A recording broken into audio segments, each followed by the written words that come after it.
Okay, let's unpack this. I want to start with a scenario, a feeling, really, that I think a lot of you listening are going to recognize immediately. Hmm. You're online, maybe it's late at night, and you see an ad.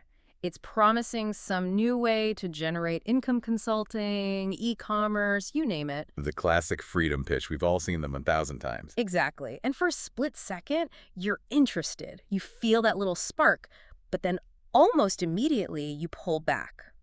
You hesitate. There's this friction. Right, this resistance. And the common narrative, the one all over the internet, says that if you are, let's say, over 55, that hesitation is a problem. Oh, yeah, absolutely. The stereotype is that, oh, they're just afraid of technology or Right. they lack the confidence. My personal favorite is they're just stuck in their ways. It's always framed as a deficit, right? As Yeah, a lack of something. always. But we've got a source today, a really fascinating text called Many People Assume That Hesitation, that just completely flips this on its head. It doesn't just flip it. I mean, it dismantles it.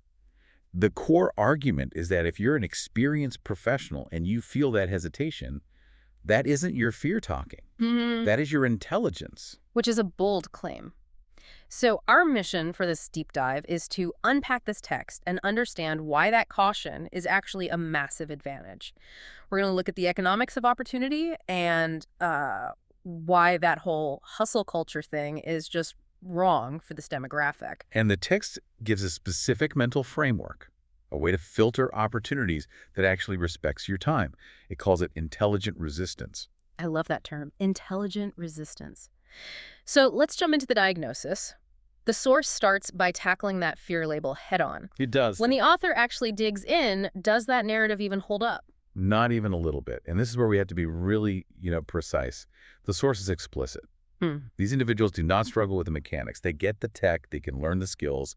The cognitive part is fully there. So it's not a competence issue. They're not stuck trying to find the on button. No, absolutely not. The struggle, the thing that looks like fear to an outsider, is a struggle with commitment. Okay, but let me play devil's advocate.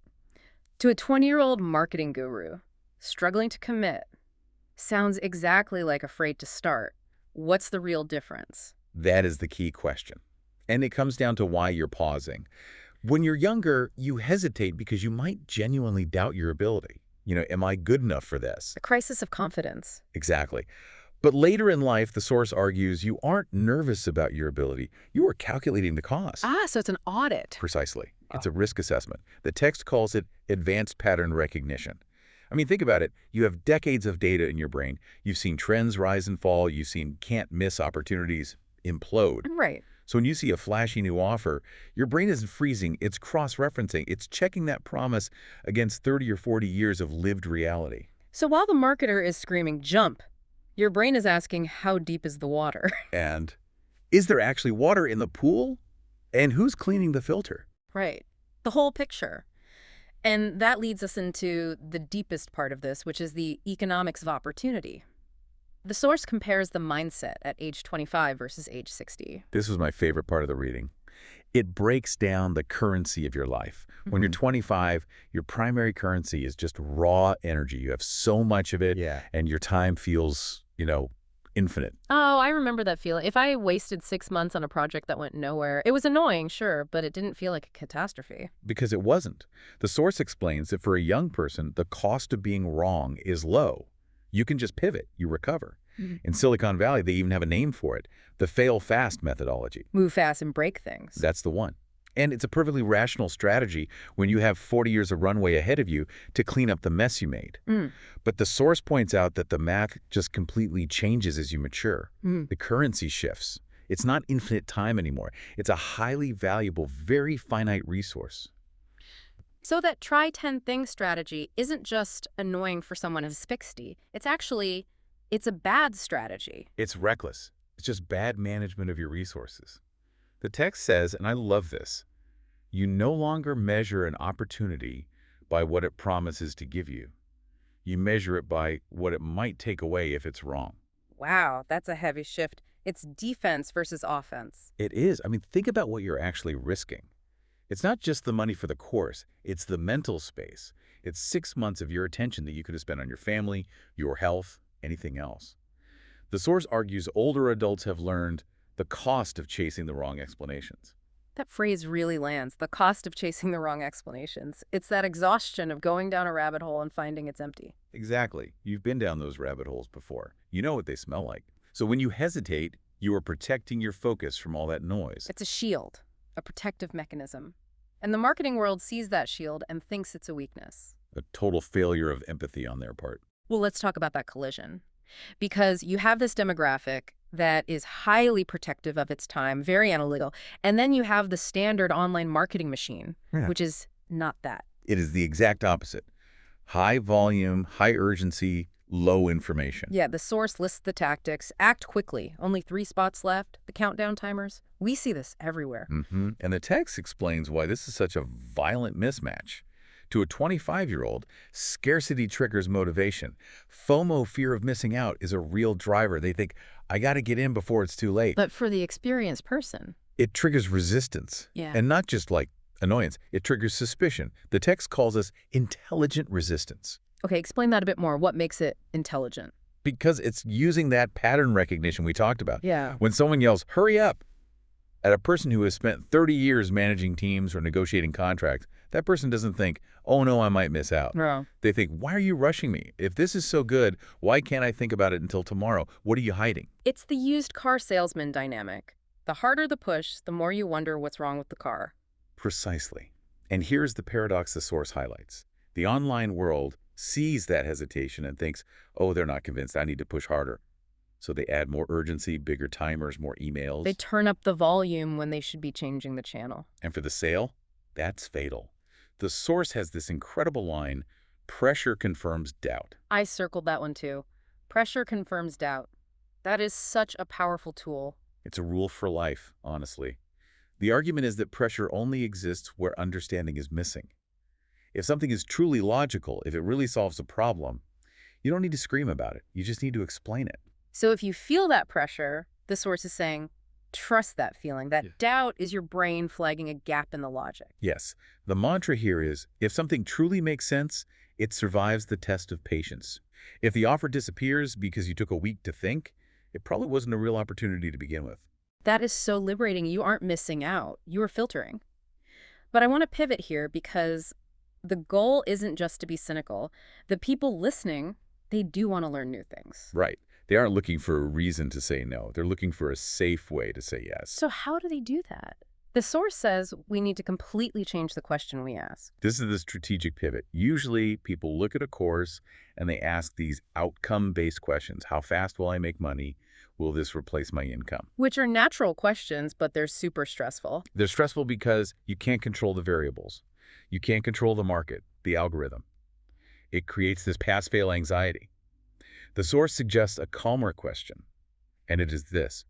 If I stop after learning this, will I still have gained something useful? Okay, let's break that down. If I stop after learning this, will I still have gained something useful? It shifts the focus away from the financial outcome and onto the asset acquisition. You're asking, is the skill itself valuable? Can you give me a concrete example? Because I think I get it abstractly, but Sure. Let's say you see a course on make $10 a month dropshipping. The pitch is all Ferraris and beaches. But if you strip that away, what are the actual skills? yeah. Setting up a Shopify store, running digital ads, some basic copywriting. The mechanics? Right. Now, ask the calmer question. If I don't make a dime and I stop in 3 months, is learning this stuff still useful? And the answer might actually be yes. Because knowing e-commerce and ads is a transferable skill, you can use it for something else. You walk away with a tool in your belt. So even if that specific project fails, the time wasn't wasted. You banked the skill. Exactly. You keep the asset. Now, compare that to some guru's system where it's just push this button on my proprietary software. Right, if you stop that. You have nothing. You learn nothing. You have no new capability. That is what the source calls a dependency. Ah, the dependency test. Yes. And this is crucial. The source warns against investments that create dependencies instead of capabilities. If your business only works as long as you keep paying for one specific tool or as long as you follow one specific guru, that is not a business. That's a toll booth. And you're just paying the toll. You're just paying the toll. A true skill is portable. It's in your brain. Writing is a skill. Coding is a skill. Hacking an algorithm is not a skill. It's a tactic. And tactics expire. I see. So the advice is Only invest in things that leave you smarter no matter what the bank balance says at the end. It turns failure into tuition. And experienced adults are happy to pay tuition. They know education is valuable. They just hate burning money on That's tricks. a huge distinction. So we have a new question to ask. But the source also talks about redefining the pace of work. Move fast and break things is the wrong model. What's the right one? It proposes something that sounds like a contradiction: the efficiency of slowness. Which I'm sure drives the 25-year-old hustlers crazy. It sounds like an oxymoron. It does, but for this demographic, it's mathematically true. The text argues that progress later in life isn't about speed. It is about clarity. The goal isn't to sprint. It's to avoid preventable mistakes. Because those mistakes are so expensive. Incredibly expensive. In time, in morale. I mean, think about it. If you rush, build the wrong website for the wrong audience, and 3 months later, you have to scrap it all. You haven't moved fast. You've moved backwards. You've dug a hole you now have to climb out of. Exactly. The source argues that every step you understand removes 10 steps you'd otherwise have to undo. That's the line. It's about not having to undo your own work. This measure twice, cut once philosophy for the digital world. And it's something older adults are naturally good at if they just give themselves permission. The internet tells them to cut, cut, cut. This is no, measure first. So clarity first, decision second. That's the mantra. And it's a permission slip. It's giving you permission to be the annoying student in the back of the class who keeps asking why until it finally makes sense. And if the person selling to you gets frustrated with your questions, Then that frustration is data. It tells you they aren't interested in your understanding, they're interested in your compliance. And that is your signal to walk away. it's really about reclaiming your own authority, isn't it? Completely. The narrative says you're behind, so you feel like you have to catch up. This text says you aren't behind. You are just operating on a different, more stable frequency. You're playing the long game. So let's try to distill this all down. We've covered a lot of ground here. What are the main pillars that we want people to walk away with? Okay, let's recap. First and foremost, the reframe. If you are hesitating, stop beating yourself up about it. That isn't fear, it's recognition. It's your experience protecting you. Right. Trust your own audit. Your gut is working. Second, pressure is a signal. High pressure usually means low substance. If someone is trying to rush you past your own critical thinking, let that intelligent resistance kick in. Pressure confirms doubt. I'm putting that on a sticky note. Third, change the metric. Stop asking how fast and start asking, what do I get to keep? Use that dependency test. You want to own your skills, not rent them. And finally, the efficiency of slowness. Clarity first, decision second. You have the luxury of getting it right the first time around. Use that luxury. Don't trade it for a speed you don't actually need. It's such a powerful framework. It just takes the anxiety out of it and puts the control back where it belongs. It says, you're the CEO of your own time. Act like it. It really does. It transforms the whole experience from a desperate race into a deliberate, intentional build. Now, before we sign off, I want to leave everyone with a thought to mull over based on everything we've talked about today. Okay. The next time you see a flashy offer, a new opportunity online, ask yourself this. If this opportunity cannot survive your patience, if it cannot survive your simple request for clarity, Wow. is it actually an opportunity? Or is it just a request for your compliance? That's the question. Real opportunity waits for you to understand it. Something to think about. Thanks for diving in with us. See you next time.